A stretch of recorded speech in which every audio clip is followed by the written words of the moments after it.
नमस्कार मित्रों, Abhyuday coaching classes में आप सभी का हार्दिक स्वागत एवं अभिनंदन। मित्रों, आइए हम लोग अपने कंटेंट को आगे बढ़ाते हुए चलते हैं। हम लोगों का दिसंबर 20 और जनवरी 21 मतलब विगत दिसंबर और जनवरी मंथ की करंट अफेयर्स स्टार्ट हो गए थे और लगभग एक लेक्चर जो है पूरा इस पर हम लोग कवर कर चुके हैं, जिसमें कि नेशनल एक्टिविटीज़ से संबंधित इम्पॉर्टेंट घटनाओं को हम लोग जो है देख रहे थे। उसी कंटेंट को आगे बढ़ाते हुए जो है नेशनल एक्टिविटीज़ से संबंधित जो है इंफॉर्मेशंस को आइए हम लोग टेकअप करते हैं। देश का पहला बुद्धिस्ट थीम पार्क जो है, कल हम लोग चर्चा किए थे, जो है वहीं से आगे बढ़ाते हैं। देश का पहला बुद्धिस्ट थीम पार्क जो है कहाँ स्थापित किया जा रहा है। जो है बुद्धिस्ट थीम पार्क जो है मतलब बुद्ध महात्मा गौतम बुद्ध से रिलेटेड जो है ये प्लेस होगा, ये पार्क जो है इस्टेब्लिश किया जाएगा बहुत ब्रॉड एरिया में जो है सांची, एमपी के सांची में जो है सांची जो है भगवान बुद्ध से रिलेटेड जो है स्थल है। और सांची में जो है महात्मा गौतम बुद्ध के जो है चरण कमल जो है विचरण किए हैं। जो है महात्मा बुद्ध से रिलेटेड बहुत सारे जो है स्तूप, बौद्ध मठ जो है वहाँ पर सांची में जो है पहले से ही स्थापित किए गए हैं। जो है तो उसी को आगे बढ़ाते हुए जो है बुद्धिस्ट थीम पार्क मतलब सांची में जो है पूरा एक जो है पार्क डेवलप किया जाएगा और महात्मा गौतम बुद्ध से रिलेटेड जो है पूरे क्रियाकलाप, उनकी सारी जो है कहानी, उनके जीवन से संबंधित जो है लगभग हर एक इम्पॉर्टेंट गतिविधि से संबंधित जो है चीज़ें यहाँ पर रहेंगी, जो है जिसका हम सभी लोग जो है दर्शन और अवलोकन कर सकेंगे जो है इस बुद्धिस्ट थीम पार्क में।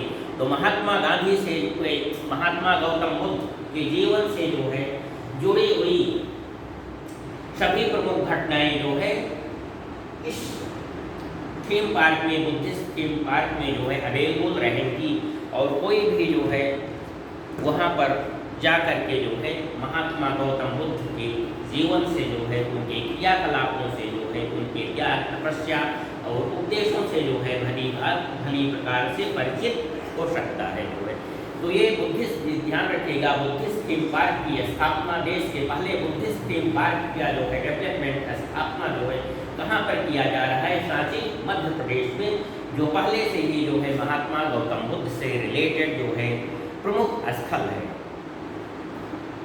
विश्व हिंदी दिवस हाल ही में मतलब दिसंबर जनवरी महीने में हम लोग चल रहे हैं, तो उस रेफरेंस में हाल ही में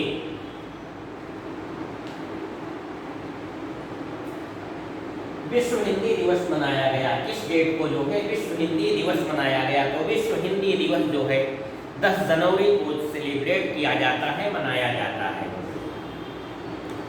तो 10 जनवरी को विश्व हिंदी दिवस क्यों मनाया जाता है, इसके पीछे क्या थीम रही है? जो है तो 10 जनवरी 1975 को जो है नागपुर में अंतर्राष्ट्रीय हिंदी महोत्सव जो है आयोजित किया गया था। पहला जो है अंतर्राष्ट्रीय हिंदी महोत्सव जो है 10 जनवरी 1975 को नागपुर में जो है आयोजित किया गया था। उसी रेफरेंस में जो है 10 जनवरी को प्रतिवर्ष जो है विश्व हिंदी दिवस मनाया जाता है। विश्व हिंदी दिवस का आयोजन किया जाता है जो है विश्व हिंदी दिवस, जो कि 10 जनवरी 1975 को जो है प्रथम अंतर्राष्ट्रीय हिंदी सम्मेलन का आयोजन किया गया था। और ये आयोजन स्थल कहाँ था? नागपुर में जो है। तो इसीलिए जो है विश्व हिंदी दिवस प्रतिवर्ष 10 जनवरी को मनाया जाने लगा। जो है 10 जनवरी डेट रखी गई जो है। और यहाँ पर ध्यान दीजिएगा राष्ट्रीय हिंदी दिवस, हम लोग मतलब अपना देश जो है राष्ट्रीय हिंदी दिवस 14 सितंबर को मनाया जाता है। विश्व हिंदी दिवस 10 जनवरी को और राष्ट्रीय हिंदी दिवस जो है 14 सितंबर को मनाया जाता है। अब 14 सितंबर को जो है राष्ट्रीय हिंदी दिवस जो है क्यों मनाया जाता है, इसके पीछे भी एक थीम है जो है, एक थीम है, क्या थीम है जो है 14 सितंबर 1949 को, डेट याद रखिएगा 14 सितंबर का की डेट जो है 1949 को जो है संविधान सभा ने भारत के संविधान को निर्मित करने के लिए जो है जो संविधान सभा जो है गठित की गई थी, उसने 14 सितंबर 1949 को जो है हिंदी को आधिकारिक भाषा के रूप में जो है मान्यता प्रदान की। जो है भारत की आधिकारिक भाषा के रूप में जो है मान्यता प्रदान की जो है संविधान सभा ने हिंदी भाषा को डेट कौन सी की जो है 14 सितंबर 1949 जो है। इसलिए जो है प्रतिवर्ष अब 14 सितंबर को हम सब जो है राष्ट्रीय हिंदी दिवस के रूप में सेलिब्रेट करते हैं। जो है 14 सितंबर को जो है राष्ट्रीय हिंदी दिवस ये डेट रख ली गई मनाने के लिए, क्योंकि इसी दिन 1949 में जो है भारत की संविधान सभा ने हिंदी भाषा को आधिकारिक भाषा के रूप में स्वीकार किया था। आधिकारिक भाषा के रूप में हिंदी को संविधान सभा ने मान्यता प्रदान की थी। जो है उसी की याद में जो है हम सभी राष्ट्रीय हिंदी दिवस के रूप में 14 सितंबर की डेट को सेलिब्रेट करते हैं। चेरी ब्लॉसम माओ महोत्सव, चेरी ब्लॉसम माओ महोत्सव हाल ही में कहाँ आयोजित किया गया, ये लगभग डेट थी 9 जनवरी को। 9 जनवरी को जो है चेरी ब्लॉसम माओ महोत्सव जो है कहाँ पर आयोजित किया गया जो है, तो ये आयोजित इसका आयोजन हुआ जो है मणिपुर में।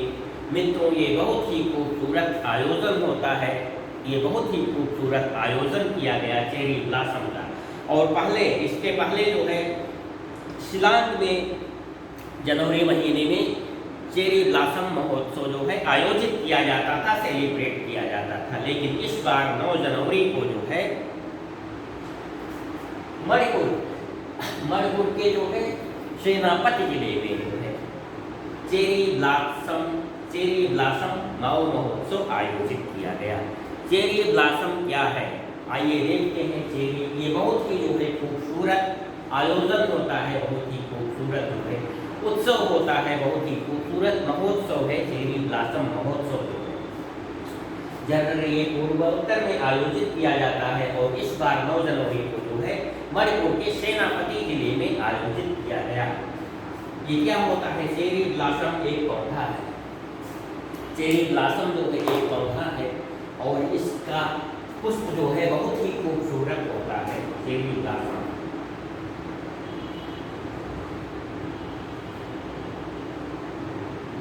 पिंक कलर का पुष्प, पिंक कलर का फ्लावर,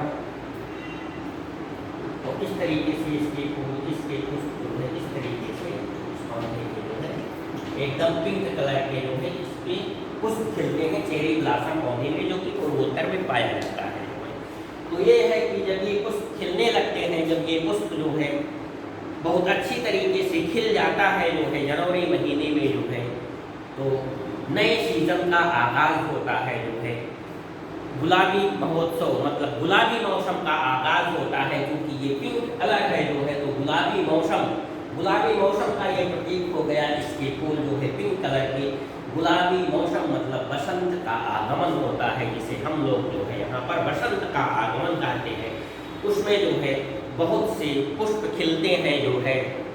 इस पर कविताएं भी जो है बहुत अच्छे ढंग से जो है कविवर सुमित्रानंद पंत ने जो है लिखी हुई है। तो बसंत जो है बहुत ही जो है सुनहरा मौसम होता है जो है, तो उसकी शुरुआत जो है ये जनवरी महीने में जब ये जो है चेरी ब्लॉसम अपने पूर्ण वैभव के साथ खिल जाता है जो है, पिंक कलर का फूल जो है बहुत अच्छा लगता है जो है, तभी ये पूर्वोत्तर में माना जाता है कि अब जो है बसंत ऋतु की शुरुआत हो गई जो है, जो बहुत ही रमणीक और जो है मनोरम मौसम होता है, मनोरम दृश्य होता है जो है। तो चेरी ब्लॉसम इसलिए चयन किया गया पिंक कलर के फूल का, क्योंकि गुलाबी महोत्सव का आगमन जो है और परिप्रेक्ष्य में जो है, इस रेफरेंस में जो है पूर्वोत्तर में जो है महोत्सव मनाया जाता है। तो इस बार जो है उस महोत्सव को चेरी ब्लॉसम महोत्सव कहते हैं जो है। तो ये चेरी ब्लॉसम का पुष्प, खिला हुआ पुष्प जो है गुलाबी मौसम आने का जो है प्रतीक है, जो ये दर्शाता है कि अब गुलाबी मौसम आ गया है। तो चेरी ब्लॉसम महोत्सव आयोजित किया गया जो है इसी रेफरेंस में मणिपुर के सेनापत जिले में जो है एक सुंदर सा प्लेस जो है माओ परिक्षेत्र है जो है, और माओ परिक्षेत्र को, माओ प्लेस को जो है मणिपुर के सेनापति जिले के माओ परिक्षेत्र को जो है चेरी ब्लॉसम के फूलों से जो है बहुत अच्छे ढंग से जो है मनमोहक तरीके से सुसज्जित किया गया, सजाया गया जो है। तो ये थी पूरी थीम जो है इस बार जो है चेरी ब्लॉसम महोत्सव जो है कहाँ आयोजित किया गया, मणिपुर के सेनापत जिले में 9 जनवरी को जो है, और यहीं से जो है गुलाबी मौसम की शुरुआत पूर्वोत्तर में मानी जाती है। रामेश्वरम हिंदी पत्रकारिता पुरस्कार जो है किसे प्रदान किया गया? रामेश्वरम हिंदी पत्रकारिता पुरस्कार जो है तो वरिष्ठ एनडीटीवी चैनल के एंकर जो है, वरिष्ठ एंकर रवीश रंजन शुक्ला को, रवीश रंजन शुक्ला को जो है रामेश्वरम हिंदी पत्रकारिता पुरस्कार जो है प्रदान किया गया। रवीश रंजन शुक्ला ऐसे पत्रकार हैं, ऐसे एंकर हैं जो है जिससे आप सब लोग जो है जिन्हें देखे होंगे और भली प्रकार जो है परिचित होंगे। भारत की पहली युवा पंचायत अध्यक्ष, भारत की जो है पहली युवा पंचायत अध्यक्ष जो है कौन निर्वाचित की गई? मतलब सबसे युवा पंचायत अध्यक्ष, मतलब जिसको कि हम लोग ग्राम प्रधान कहते हैं अपने यहाँ जो है, शब्दावली जो है ग्राम प्रधान जो है, कहीं कहीं सरपंच कहा जाता है, कहीं मुखिया कहा जाता है जो है। तो हम लोगों के यहाँ पूर्वोत्तर क्षेत्र में ये जो है पूरब में जो है ये ग्राम प्रधान कहा जाता है। यूपी एमपी बिहार में जो है कहीं कहीं सरपंच कहा जाता है, कहीं कहीं पंचायत अध्यक्ष। तो भारत की पहली युवा पंचायत अध्यक्ष मतलब सबसे युवा अध्यक्ष है जो है वो कहाँ पर निर्वाचित की गई? तो ध्यान दीजिएगा, केरल में जो है रेशमा मरियम राय, रेशमा मरियम राय जो है ये भारत की सबसे युवा पंचायत अध्यक्ष जो है निर्वाचित की गई जो है केरल प्रांत के एक गांव में जो है, और इनकी एज जो है 21 ईयर और 24 डेज, 21 ईयर और 24 डेज जो है। यहाँ ध्यान दीजिएगा कि पंचायत अध्यक्ष मतलब ये समझ लीजिए ग्राम सभा, मतलब ग्राम सभा ग्राम प्रधान निर्वाचित होने के लिए जो है एज, मिनिमम एज जो है 28 निर्धारित की गई है जो है। मतदान के लिए एज तो 18 है, लेकिन जो है ग्राम प्रधान बनने की एज जो है 21 निर्धारित है जो है संविधान में। तो वही 21 ईयर और 24 डेज की रेशमा मरियम राय के जगह पंचायत अध्यक्ष निर्वाचित हुई। तो सबसे युवा पंचायत अध्यक्ष ये देश में जो है निर्वाचित होने वाली सबसे युवा जो है पंचायत अध्यक्ष है जो है रेशमा मरियम राय। कहाँ पर निर्वाचित हुई है? केरल के एक गाँव में। The legion of merit award, the legion of merit award जो है किसे प्राप्त हुआ है, किसे दिया गया है? तो अपने पीएम नरेंद्र मोदी को the legion of merit award जो है ये सेना का अमेरिका में जो है सर्वोच्च सैन्य अवार्ड है, सर्वोच्च सैन्य पुरस्कार जो है सेना क्षेत्र का जो है अमेरिका का supreme award legion of merit, legion of merit award है। अमेरिका का यूएस का सर्वोच्च सैन्य पुरस्कार जो है ये हाल ही में पीएम नरेंद्र मोदी को प्रदान किया गया जो है ये अवार्ड जो है। और किस लिए जो है?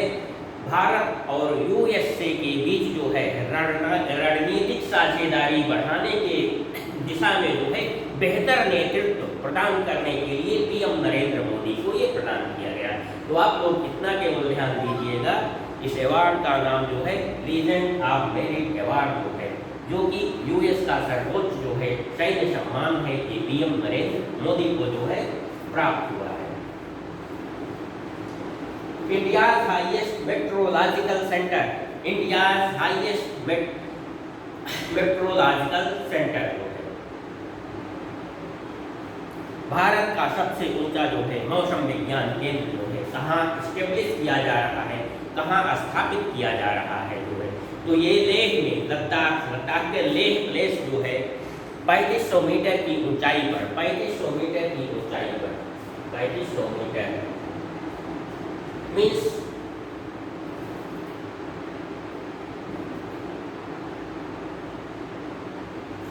3500 मीटर की ऊंचाई पर जो है लेह में भारत का सबसे ऊंचा मौसम विज्ञान केंद्र जो है मेट्रोलॉजिकल सेंटर जो है स्थापित किया जा रहा है। तो प्लेस का नाम याद रखिएगा लेह। लेह जो है, लेह में जो है 3500 मीटर की ऊंचाई पर जो है स्थापित होने वाला मौसम विज्ञान केंद्र मेट्रोलॉजिकल सेंटर भारत का सबसे ऊंचा जो है मौसम विज्ञान केंद्र है।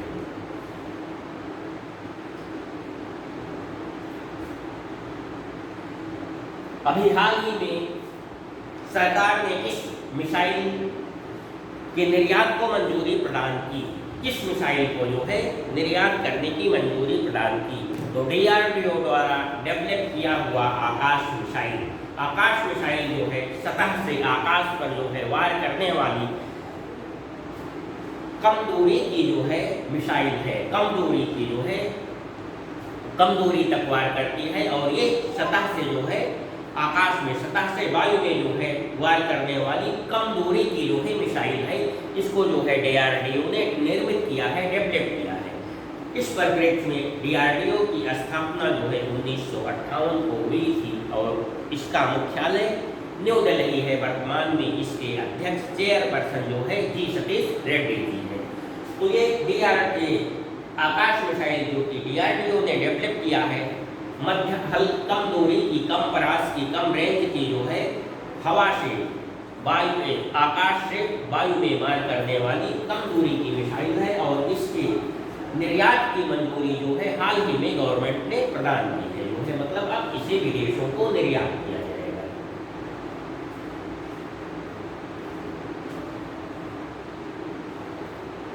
Scientist of year award DRDO ने जो है एक पर्सनालिटी को scientist of the year award जो है प्रदान किया गया है। तो कौन साइंटिस्ट हैं जो है, तो हेमंत कुमार पांडे। हेमंत कुमार पांडे को जो है DRDO ने scientist of the year award प्रदान किया है। क्यों प्रदान किया है? क्योंकि ये ऐसे साइंटिस्ट हैं जो विविध रोगों के उपचार के लिए हर्बल दवाओं को डेवलप करते हैं, रिसर्च करते हैं और हर्बल दवाओं को डेवलप करते हैं जो है विभिन्न रोगों के उपचार के लिए। और इनका महत्वपूर्ण योगदान जो है ल्यूकोडर्मा, जो एक ल्यूकोडर्मा की बीमारी है जो है, ल्यूकोडर्मा क्या होता है जो है स्किन रिलेटेड बीमारी है ल्यूकोडर्मा।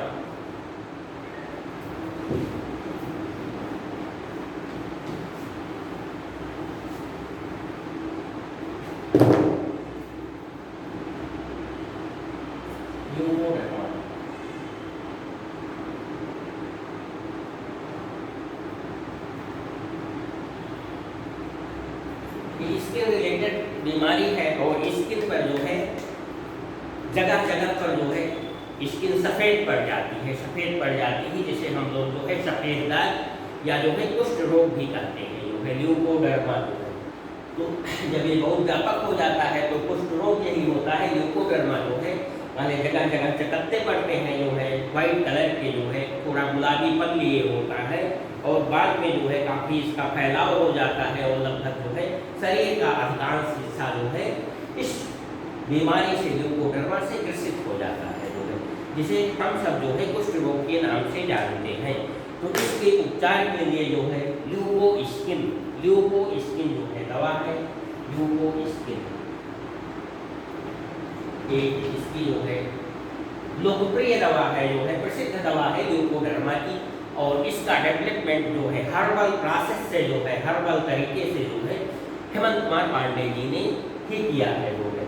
तो इस विविध योगदान के लिए, मतलब रोगों के उपचार के लिए जो है हर्बल प्रोसेस से दवा विकसित करने के लिए जो है डॉक्टर हेमंत कुमार पांडे जी को DRDO ने जो है scientist of the year award से जो है विभूषित किया है, सम्मानित किया है।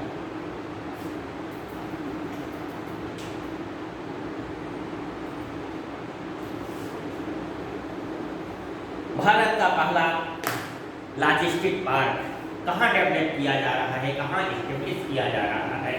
तो ये अहमदाबाद, गुजरात के अहमदाबाद में जो है भारत का पहला लॉजिस्टिक पार्क जो है इस्टेब्लिश किया जाता है, क्योंकि जो है गुजरात बहुत पहले से ही, क्या कहिए प्राचीन काल से ही जो है औद्योगिक नगरी रही है, औद्योगिक उत्पादन होता रहा है। गुजरात जो है यहाँ तक कि हड़प्पा और मोहनजोदड़ो की सभ्यता से ही जो है लोथल बंदरगाह से हम लोग परिचित हैं जो है।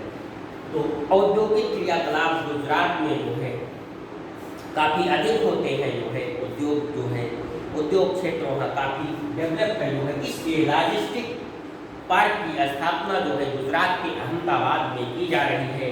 ये बहुत बड़ा पार्क होगा जो है, व्यापक क्षेत्र में एक विशाल रेंज में जो है ये कवर कर रहा है, इस्टेब्लिश किया जा रहा है। लॉजिस्टिक पार्क क्या होता है जो है, वस्तुओं और सेवाओं का भंडारण तथा उसके पारगमन की सुविधा, मतलब उसको जो है स्टोर किया जाए जो है और उसको गंतव्य तक अच्छे ढंग से पहुंचाया जाए जो है।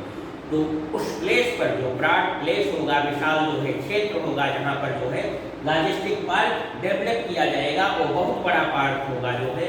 वहाँ पर कार्गो सेवा भी अवेलेबल होगी, मतलब विमान लैंड करेंगे जो है, रेलवे लाइन भी होगी, जिससे कि सामानों का जो है पारगमन एक स्थान से दूसरे स्थान तक आसानी से भेजा जा सके जो है, पारगमन आसानी से हो सके जो है।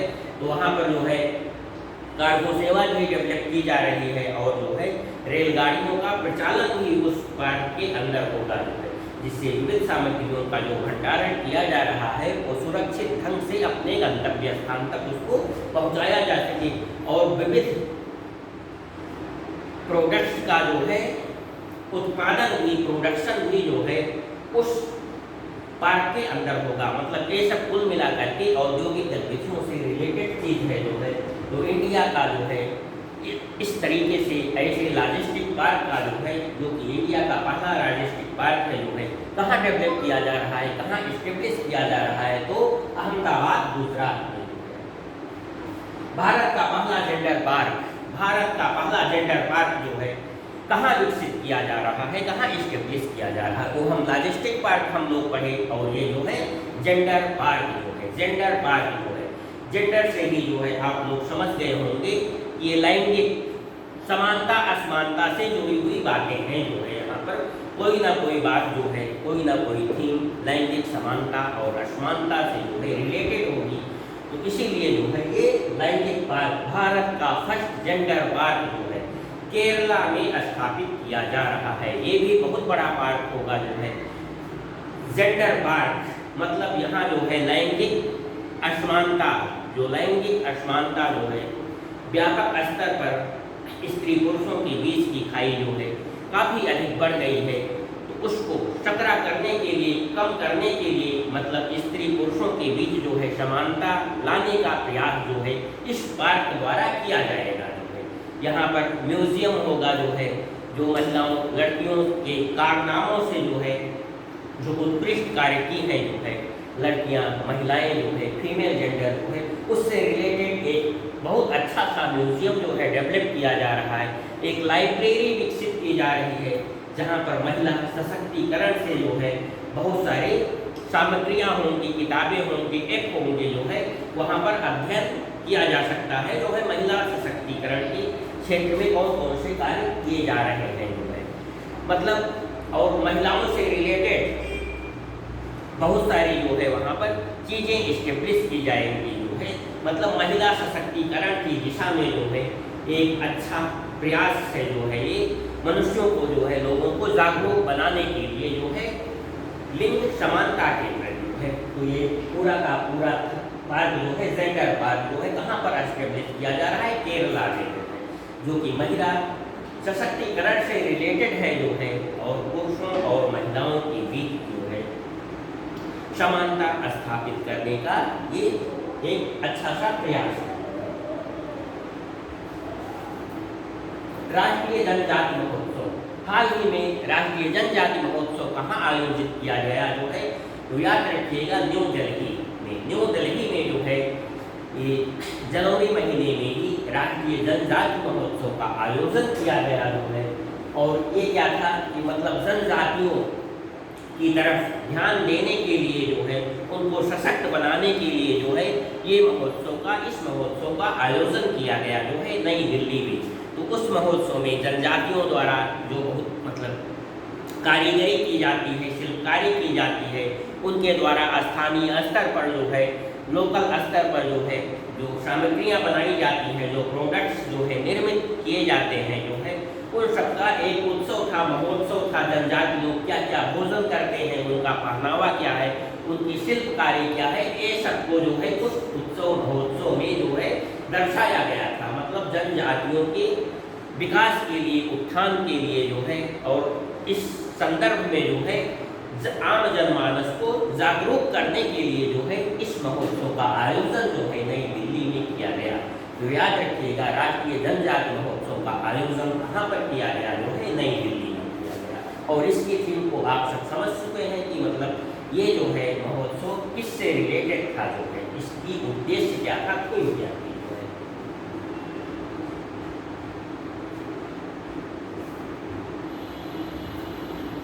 मैं भी डिजिटल अभियान क्या था जो है, मैं भी डिजिटल अभियान जो है लॉन्च किया गया, जो है आरंभ किया गया।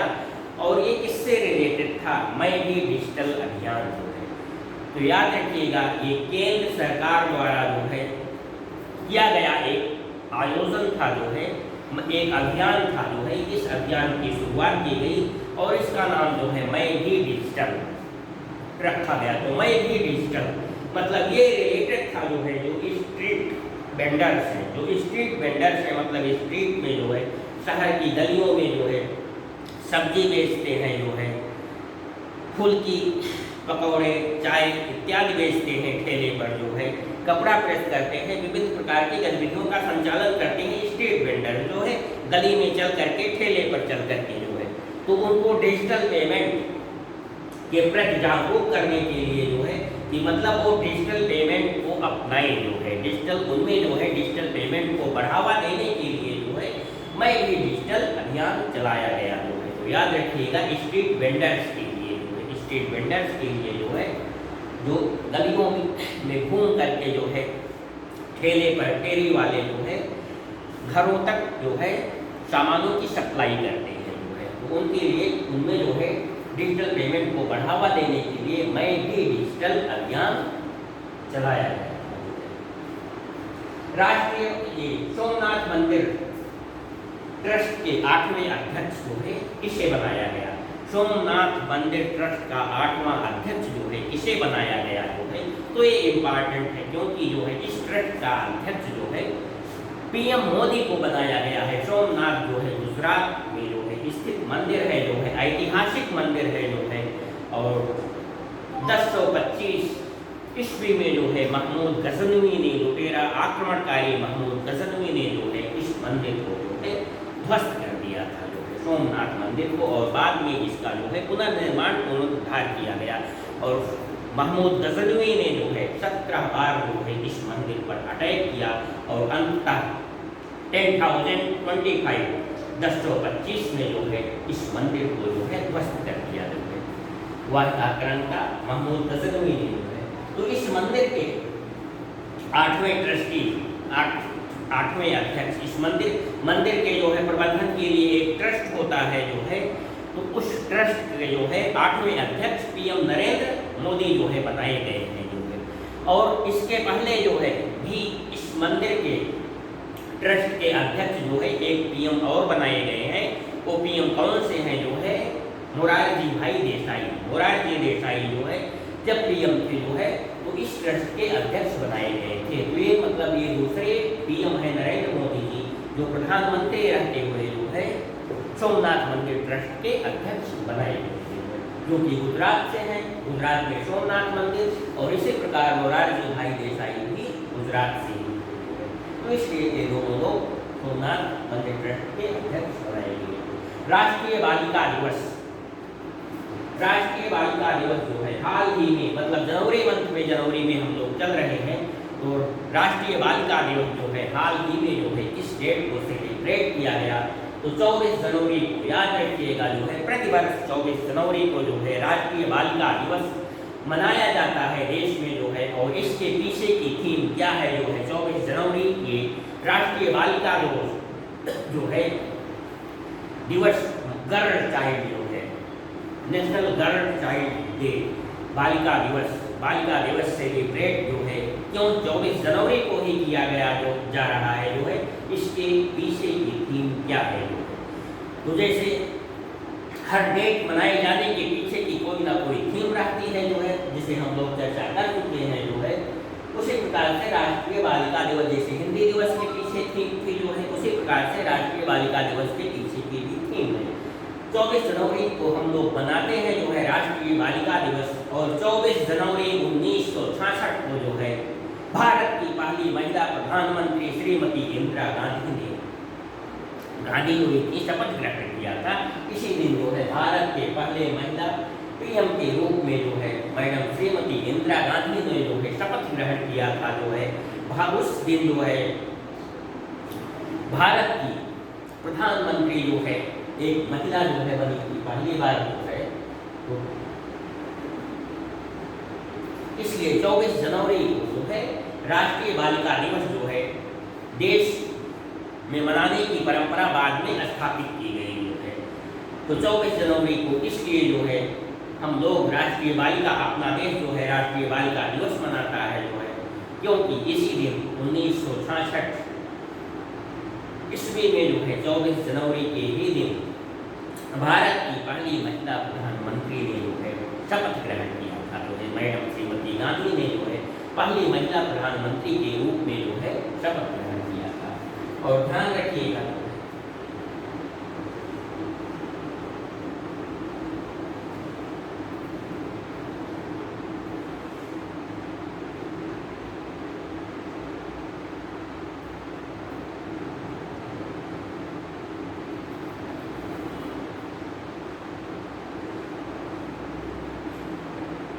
इसके बाद जो है 25 जनवरी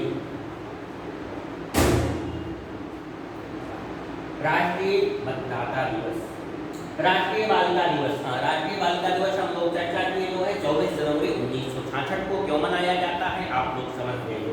इसी परिप्रेक्ष्य में जो है एक है राष्ट्रीय महिला दिवस। राष्ट्रीय महिला दिवस जो है सेलिब्रेट किया जाता है 13 फरवरी को। राष्ट्रीय बालिका दिवस जो है 24 जनवरी को, जबकि राष्ट्रीय महिला दिवस जो है 13 फरवरी को।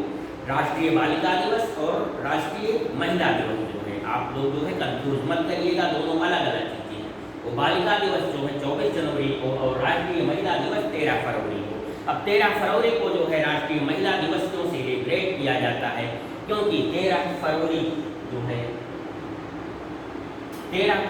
है भारत कोकिला श्रीमती सरोजनी नायडू की जयंती है जो है।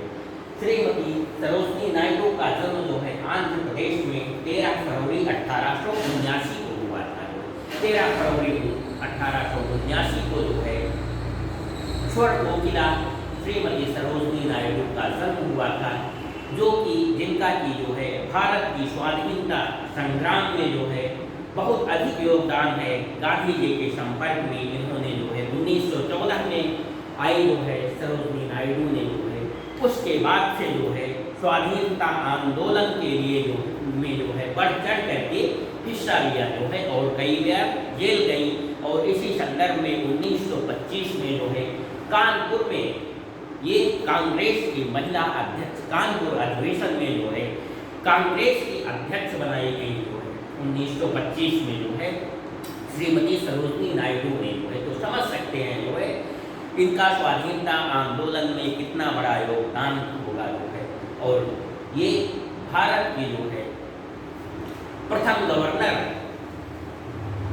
बनाई गई, नियुक्त की गई, और वो स्टेट कौन था, उत्तर प्रदेश का जो है। देश में गवर्नर बनने वाली जो है प्रथम महिला सरोजनी नायडू थी जो है।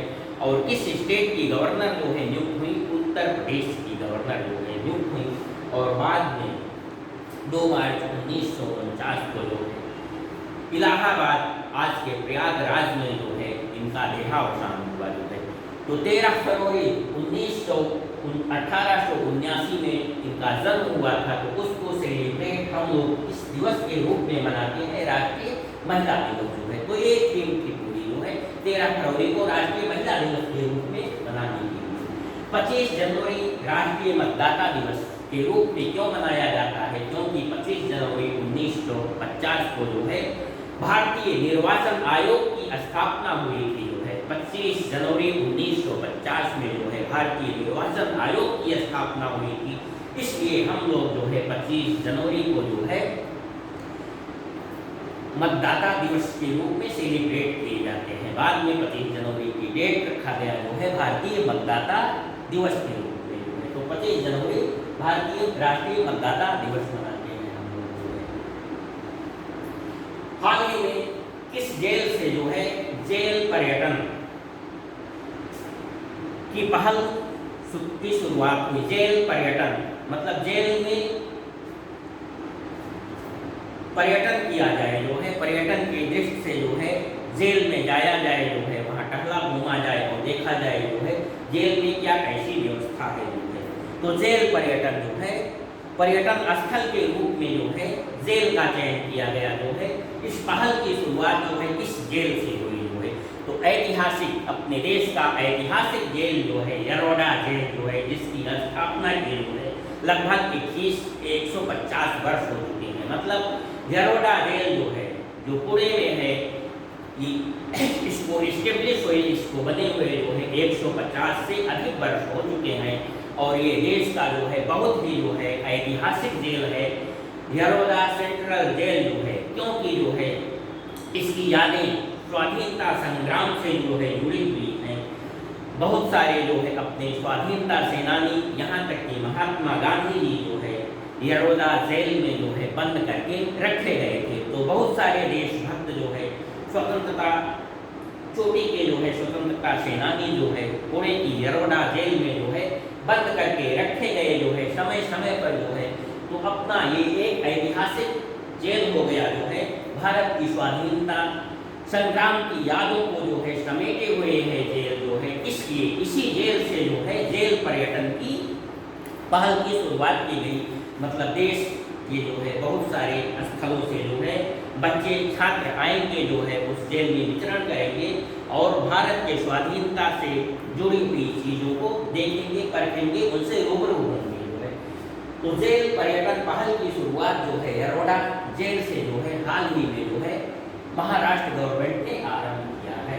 भारत ने पड़ोसी देशों को कोविड-19 के लिए जो टीका, स्वदेश निर्मित टीका है जो है कोवैक्सीन, पड़ोसी देशों को उपलब्ध कराने के लिए जो है कौन सा अभियान चलाया या कौन से पहल की शुरुआत की जो है, उस पहल का क्या नाम था जो है?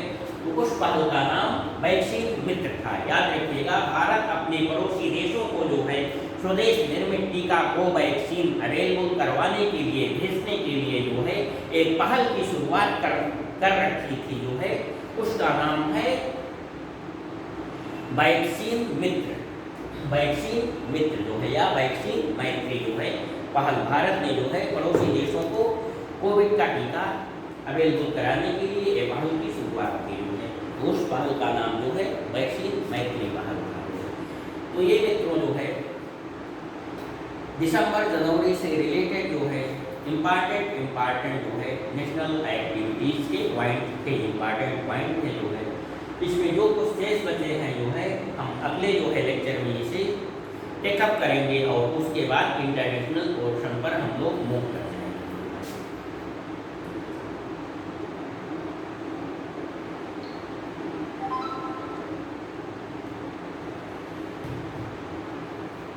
ठीक मित्रों, तो हम सब जो है अपना आज का लेक्चर यहीं पर जो है फिनिश करते हैं। कल के लिए आप लोगों को best of luck. Thank you very much.